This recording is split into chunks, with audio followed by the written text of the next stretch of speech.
Hello friends, আমি আবারও চলে এসেছি। হ্যাঁ, তো তোমরা সবাই আশা করি ভালো আছো।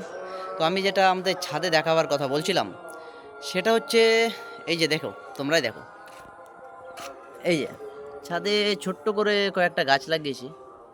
এটা হচ্ছে পুঁই গাছ, এটা তোমরা সকলেই চেনো। এগুলো কি বলো? হ্যাঁ, ক্যাকটাস মনে হচ্ছে, বাট ক্যাকটাস নয়। এটা হচ্ছে ড্র্যাগন ফ্রুট। ইয়েস, ড্র্যাগন ফ্রুটের গাছ লাগিয়েছি। দেখা যাক কী হয়। এটা আছে করলা, হ্যাঁ করলার গাছ। আর এই সাইডে একটা ছোট্টভাবে আছে আমাদের অ্যালোভেরা, বেরিয়ে আছে ফিঙ্গার বের করে। তো এগুলোই দেখানো ছিল ছাদে আর কি। তো ছোট্টভাবে আজকে বিদায় জানাবো, টাটা। জীবন তো কাটাচ্ছে ওরা, মনে পড়ে সেই সব দিনগুলো, আর তো ফিরে পাওয়া সম্ভব না। চললাম জীবন যুদ্ধে।